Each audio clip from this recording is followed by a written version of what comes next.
Hey everyone, it's Kerr from Daydream Nation, and look who's back at the channel, Stan Zabkar. How are you, my friend?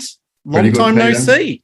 Yeah, I feel good today. Thanks very much for the invite. I'm looking forward to talking about Chisel today. Absolutely. So we are going to talk about Cold Chisel, and it's a very timely topic. Many of you may have seen me on the Sea of Tranquility with Pete Pardo. Thank you, Pete, for inviting me onto the show. And the topic was about bands that were big in the homeland but didn't make it overseas, and Cold Chisel was one of those bands. This is a topic that I'd been throwing around for quite some time with Stan about our top five or our five favorite Cold Chisel songs. So first thing I want to start things off, Stan, is can you tell us about your first recollection of Cold Chisel, whether you saw them on TV or live or whatever? Yeah, it's a good question because when they did turn up, I was really into the heavy rock stuff like the Deep Purple and Black Sabbath. I think I was about 20 at the time. And I first saw them actually on TV. It was a show called Countdown. I was going to mention it in one of my spiels about one of the songs. Molly Meldrum was there driving Countdown, and here was Cold Chisel. They had a string of really good film clips that really drew you into the band and make you pay attention. Who are these guys? And they were a standout. They really stood out from the crowd around them. I loved them from day one. And that's how I first came into contact with them. And I'm still watching those clips today. They're fabulous.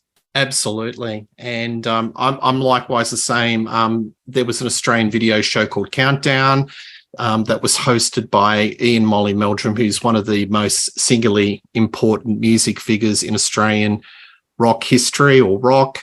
And he really pushed Cold Chisel. And I think my first recollection of the Cold Chisel song was probably Jimmy Barnes singing Cheap Wine in front of a local audience wearing the kamikaze bandana, maybe a bourbon bottle in one hand and the mic in the other, and playing this really melodic, bluesy, barroom rock. But you could tell that there was much more to them. And I was kind of hooked. And, yeah, the video clips, yeah, as you said, very captivating. Okay, so why don't we throw to, in no particular order, a Cold Chisel song that you'd like to spotlight, maybe a number five? Yeah, for a number five, actually, it's a song that was released as a single in 1980, and it was released in conjunction with their album East, which was their third album, and I like that album. Yeah, the song I'm looking at is a song called My Baby. The opening bars of that song, they launch immediately into a catchy riff, and that's what hooks me straight away into this song. It's a great intro, it's a great lead into the song, and it's more of a pop song really than a typical hard-edged Chisel style, but, I really like it. In my opinion, this song, it's all Ian Moss, great guitar and vocals, and I always thought it was written by Ian Moss until recently when I found out it was written by their bass player, Phil Small. It quite surprised me. And I like the sax as well. Fits nicely into the style of this song. I'm not 100% sure who played the sax, but I think it's Joe Camilleri from Jojo Zepp and the Falcons, and another notable person as well of that era. And this song was sitting in the Aussie charts for about 14 weeks, not very high up. I think it was about 40, something like that. But it also charted in America, which was a good result for Chisel, getting some well-deserved notoriety in the States. So, yeah, an Ian Moss classic featuring his great guitar and vocals, catchy, easy listening, a happy song. I like that song, and if I had to place it in a group of five, I'd place it at number five. Nice. Good opening. And that's off the East album, which is one of the top shelf Cold Chisel albums, highly recommended. The thing about Chisel is they're all songwriters. They're all talented musicians. They're all songwriters. 3/4 of the band can sing. They're a quintuplet fret. They're just, it's magnificent. No, that's a really good choice. All right, well, my number five choice is almost a pseudo-Australian anthem. And if I did not pick this song, I think the mobs would be outside my house demanding an answer as to why it's not in the top five. It's off the self-titled debut of Cold Chisel, I think 1978, and I'm talking about K-San. So I've kind of resisted this song for a long time because it's so damn popular.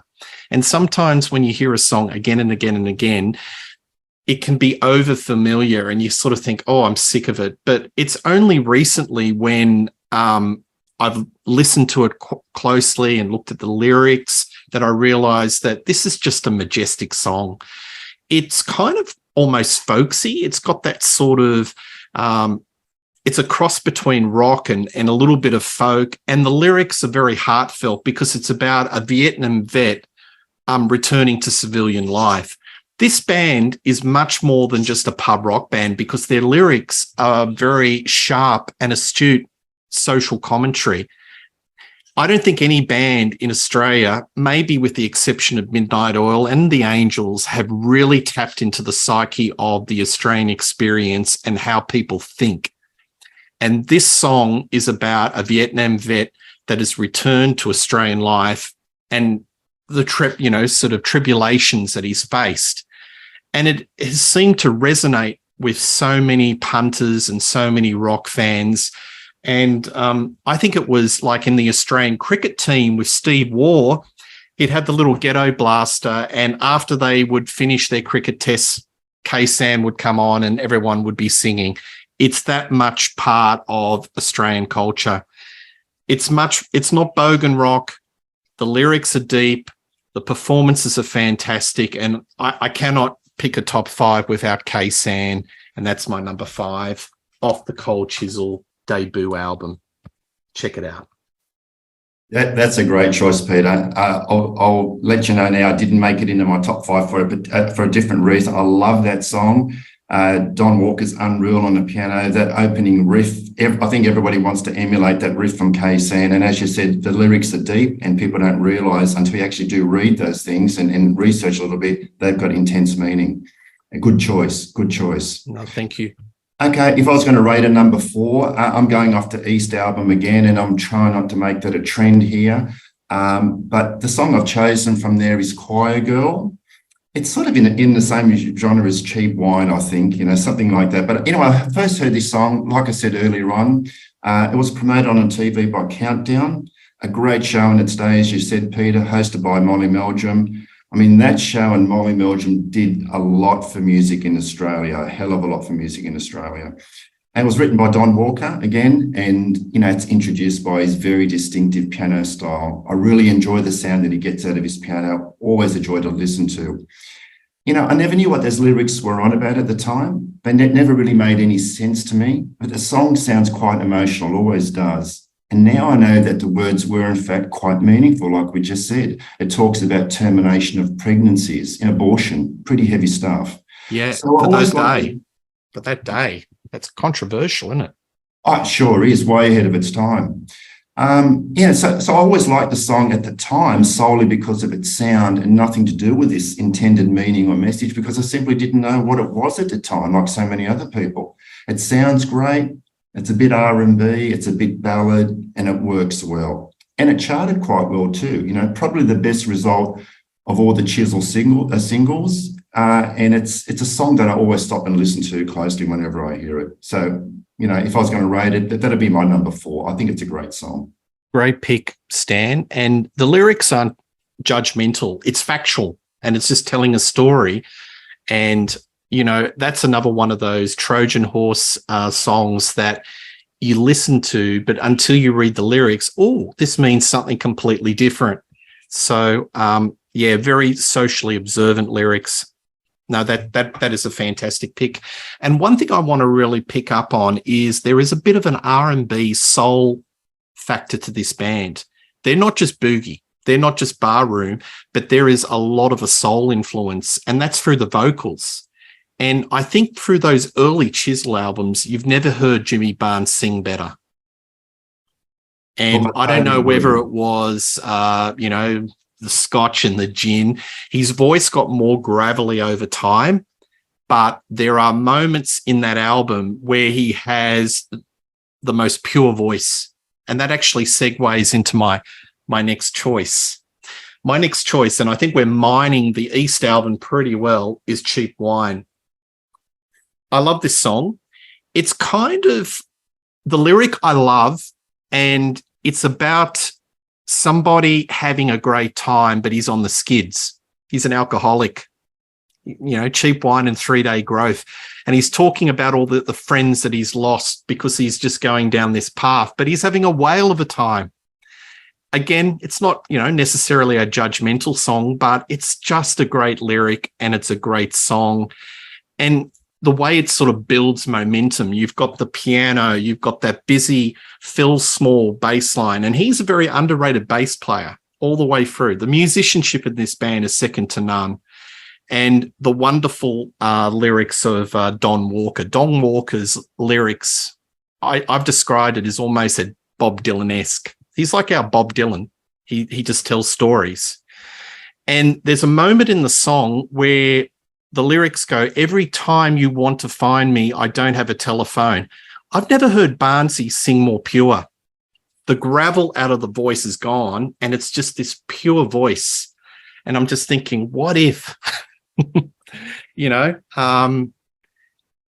he's got that early Chisel, his vocals were great. He could just do the really pure soul, clean voice, and then he could just ramp it up and be gravelly. He could oscillate between one and the other. But anyway, Cheap Wine is my next pick. And, I think there are so many singles or outstanding tracks off this album, Mies. Any folk that want to have the gateway into this band, you've got to have at least East as one of your vinyl picks. But that's my pick. Yeah, I second that, Peter. Good song choice. And that East album, it's a good way of describing how someone can get into the band who's not all that familiar with them. I'd be looking at that band and I'll be searching for those video clips, particularly songs from that album as a video clip. Then you get to see what the band was really all about back at that time in its heyday. Yeah, that's a good idea. Okay, the next song I want to talk about, you can call it number 3 if you like. It's off their second album. Their second album was called Breakfast at Sweethearts, and it's the song with the same name, Breakfast at Sweethearts. And I think it's clearly the best song off that album. And I really like this song for a few reasons. And I think actually you have to be an Aussie to get close to this song, to picture the actual Sweethearts Cafe in a Cross in its heyday. I was reading a Facebook blog about Sweethearts just yesterday, and there was a lot of interesting stories and memories being shared by people who actually had that Sweethearts breakfast back in the day while watching the King's Cross World go by. Interesting stories, interesting times. First and foremost, I always like songs for the music first and the lyrics second. Don Walker and Ian Moss sound so good. The organ this time instead of the piano and the guitar playing off each other really well. And Jimmy's voice, as you say, it suits this song to a T. But the lyrics really make it as well, particularly if you grew up in Sydney when this song was written and you're familiar with the area where the song is placed, as Don Walker was, who apparently lived in a Cross for a number of years. I've got to say, though, I hate to say it, but I cringe when I hear that line, paper bag, Brandivino, being rhymed with pause another cappuccino.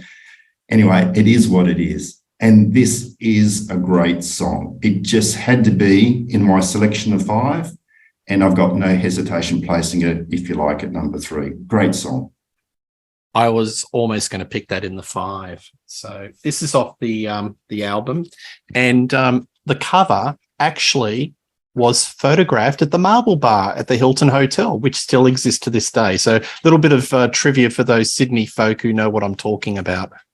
But yes, Sweethearts was a cafe in the middle of the red light district in the Cross. And I think, the Chisel, amongst a lot of other bands, used to inhabit the Cross and have a wild old time. And there's a lot of tales, either in song or otherwise, that sort of revolve around the seedy side of Sydney or the red light district. And more about that soon. Anyway, that's a great pick. And another thing I want to talk about very quickly is Cold Chisel. They use a lot of reggae. There's a lot of reggae feel in the songs. It's not, how I was saying there's a lot of soul and R&B. There's also that a lot of reggae. So they're just not pub rock. They incorporate all different types of genres. You know, they are experimental. They're not just four on the floor. And that song is an example of just trying something a little bit different. But no, that's a great pick. All right. My next song is off the Circus Animals album. So there's the CD. I don't have the album. And the Circus Animals album was when they basically came back from America. They had a very unsuccessful, unhappy tour. They were supporting a number of bands. They were like the third and the fourth bill to bands like Foreigner, REO Speedwagon, Cheap Trick, and just not getting anywhere. And they felt that they weren't getting the sort of chart success or the record company push that they deserved. And that's why they called the album Circus Animals, because they felt like they were circus animals. But this album is probably on par with East as being one of their greatest albums. So that's another entry point. But the song I'm going to pick is called Forever Now, and it's written by Steve Presswich, and it's a beautiful song. So this is a girl that gives up on a guy. She starts a new life. I just think it's a really heartfelt lyric. And again, Steve Presswich, he's another great lyricist, another great songwriter. And I just love the emotion in it. And, you know, the lyrics, is this going to be the way it's going to be forever?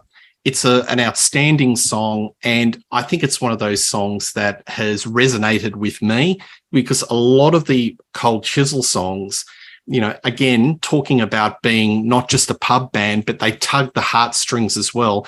And this song, to me, tugs the heartstrings. And this is my number 3 pick, Forever Now, Steve Presswich, off the Circus Animals album. Do yourself a favor and check it out. Good choice, Peter. When I recall that album, Forever Now, that was one of my favourite songs in the day. And I think When the War Is Over, off that same album, I used to listen to those two all the time. They're very good songs, very, very well constructed. Okay, my second last pick for the day. I'm going to not repeat what you said, but I can't not mention this song, and it's Cheap Wine off the East album again. My third choice off the East album, actually, and I promise there won't be any more. But yeah, it was such a successful single. You know, I was in the top 10, made it to number 8 or something like that.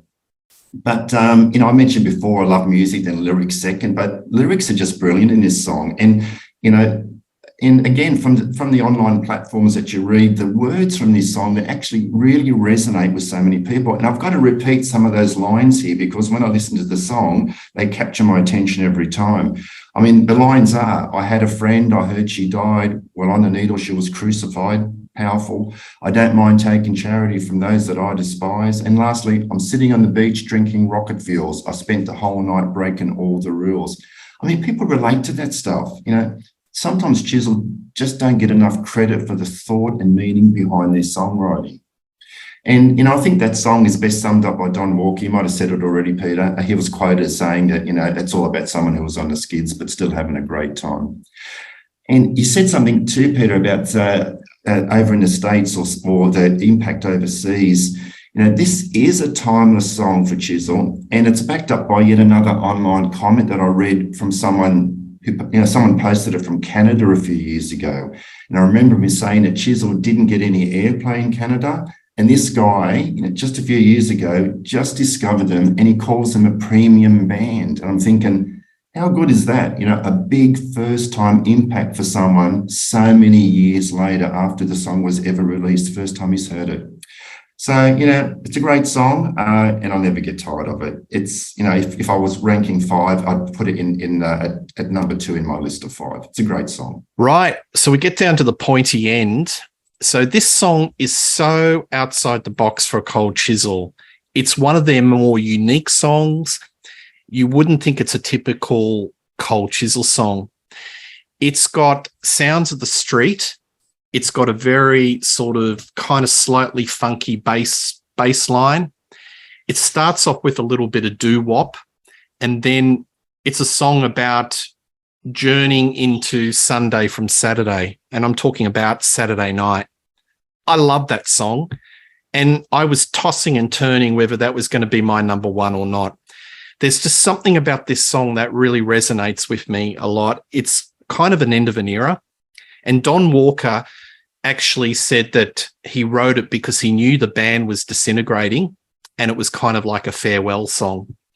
So you've got a whole metaphor that, you know, the band is like Saturday night, and then at the end of it, they're kind of journeying into Sunday, into a different road, and things are not going to be the same. A lot of folk will remember the video clip where it's going up the main strag of King's Cross. All the characters are real, all the people. And I've been watching the video clip a few times and thinking half of the people in that video clip are probably passed on. It's a time capsule. And the song is just, you know, as I said, it's got that slow build. It starts off doo-wop and it's got that slow build of the bass line. And you've got Ian Moss taking the lead vocals, that beautiful soul voice of Ian Moss. And in the middle section, which gives a shiver up your spine, it has that real edgy rock bit, and Barnsey comes in like a furnace. And then it goes back into the calm Ian Moss soul. And right at the end of the song, it's got this wonderful the sax comes into it. I don't think it's Joe Camilleri, but it's a very Joe Camilleri type of sort of a sax sound. And it has this kind of little outro, and it sounds like, you know, I don't know, the train's leaving the station, or, you know, it's sort of fading into the distance, and that it's kind of, you know, the end of something. But it's such an unusual song. It was so different, and it really charted quite well. I think it was almost on the cusp of top 10.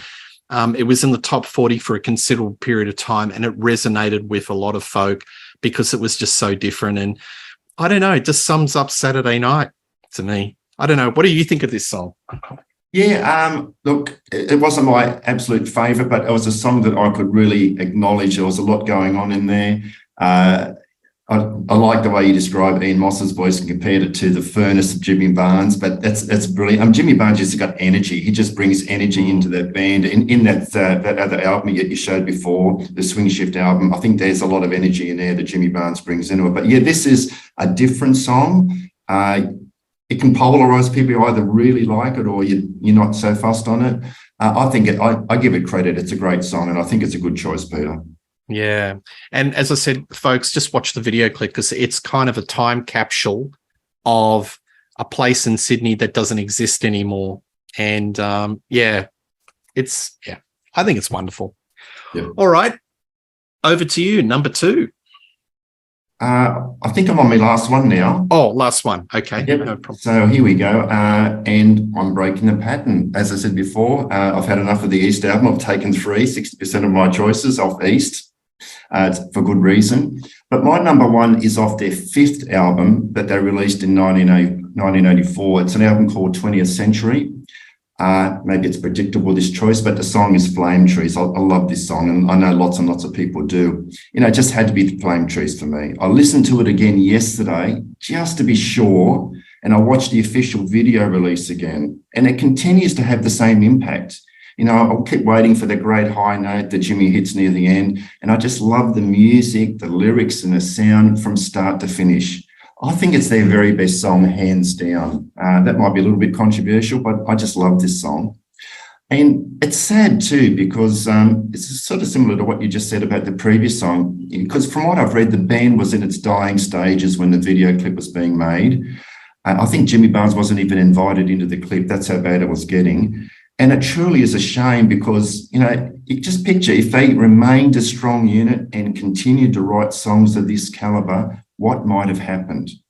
You know, I don't want to dissect this song at all. It's really my number 1 because it's an unforgettable song. It sounds unreal, and it always sounds great no matter how many times you play it. That's why I played it yesterday, and that's to test. So Flame Trees, it's the very best song that Cold Chisel ever produced, in my opinion, and that's probably a little bit controversial, I know. I love this song. Well, my friend, it's not too controversial because that's my number 1 as well. Heads and Shoulders, it's the greatest Cold Chisel song. I love it. It affects me emotionally. I get a shiver up my spine. So the song is about a man going back to his hometown and reconnecting with folk, whether it's at the pub. and it was written by Steve Prestwich and Don Walker, and the hometown, I'm not sure if it was Don Walker or Steve Prestwich, was Lismore. And flame trees, to those folk who aren't Australian, is like a tree which is covered in red foliage, red leaves. And to sort of do a metaphor of a flame tree and maybe rekindling with an old lover like a flame is inspired. And the way it's sort of, does that sort of connection of Australiana and connections and just relationships is just simply wonderful. It's the most affecting, emotional song out of the whole of the canon of Cold Chisel. I think it's wonderful. Slightly controversial in the day, had a little bit of swearing. It used to kind of tick me off that every time there's a lyric and it goes, but oh, who needs that sentimental bullshit anyway? And if you listen to it on the radio, it'd be, they just fluff that word. I just didn't like it, how they censored it. It's a masterpiece. And I just can't fathom why they weren't bigger in America. Maybe if they just went back for that one more tour, just had a little push from the record company, they would have been uber famous and broken through. But I think in the back of Barnsley's mind, it was solo career.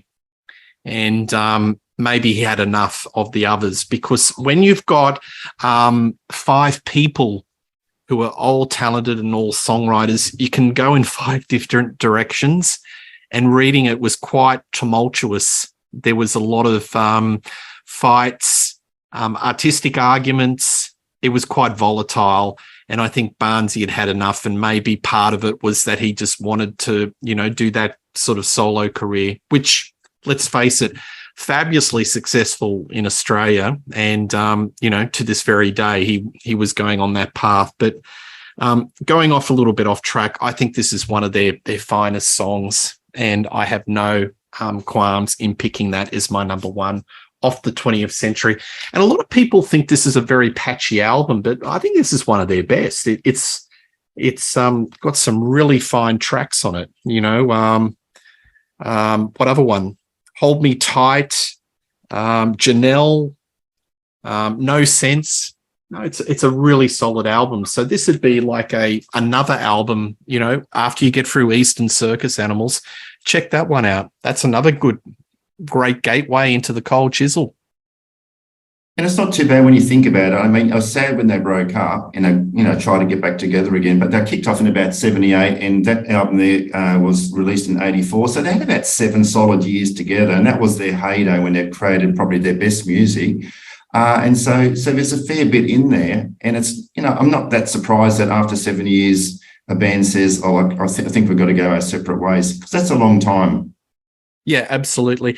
And just to let folk know, they made a bit of a comeback. They had a couple of albums in the late 90s and the 2000s. Last Wave of Summer in 98, No Plans in 2012, The Perfect Crime in 2015, Blood Moon in 2019. We haven't really picked any songs off that, but that's not to give those albums justice. Many great, fine songs, but it's just that early work is just so sublime. And you've got to pick 5, we have to dip into that early period. But that's not to say that there's some many fine songs on those later Cold Chisel albums. Yeah, a little bit of a different style in the later albums, probably a little bit more ballady type songs, I tend to think, but well worth listening to for sure. Absolutely. And Don Walker's pen was as sharp as ever, just his lyrical observations, just sharp as. But well, thank you, my friend. I think we've really covered it. Or maybe before we just wrap it up, are there any honourable mentions that you want to quickly throw in the mix? I'm sure there's one or two that we could just quickly throw out. Yeah, if I was going to throw other ones in, it was the K-San, which I mentioned at the beginning. But I think off the original Chisel album, alongside K-San, was One Long Day. That's a very long, goes for about 6 minutes or so, and it's got a few jazzy chords in there as well. It's very different. I like that for the first, say, 4.5 minutes or so, then it sort of trails off. But I think that's a good mention. When you first listen to that, you think, oh, this is something special, and it really is. So One Long Day off that first album, I like that as well. Nice. I'm going to Bow River needs to get a bit of a shout out, and also When the War Is Over, another Press Switch masterpiece. So I think if we expanded the song selection to 10, those two would have been in my top 10. Yeah, definitely. Yeah. Well, thank you, my friend. Hopefully it won't take another year to get you back on the channel. But no, you delivered the goods yet again. And it's always fun chatting with you and talking about one of Australia's finest bands, Cold Chisel. Folks, if you don't know them, check them out. They are absolutely rock magnificence. So please like and subscribe to this little channel called Rock Daydream Nation. Put your comments. We love reading your comments. Ding the bell if you want to see the next show. That'll come up on your feed. And there's a lot of Aussie rock content on the channel because it's something that I love champion. I love Australian rock, and there's a lot of bands that need to be championed and remembered, and Cold Chisel is one of them. So thank you, my friend Stan. And one thing's guaranteed, you'll see us soon in some shape or form. Cheers.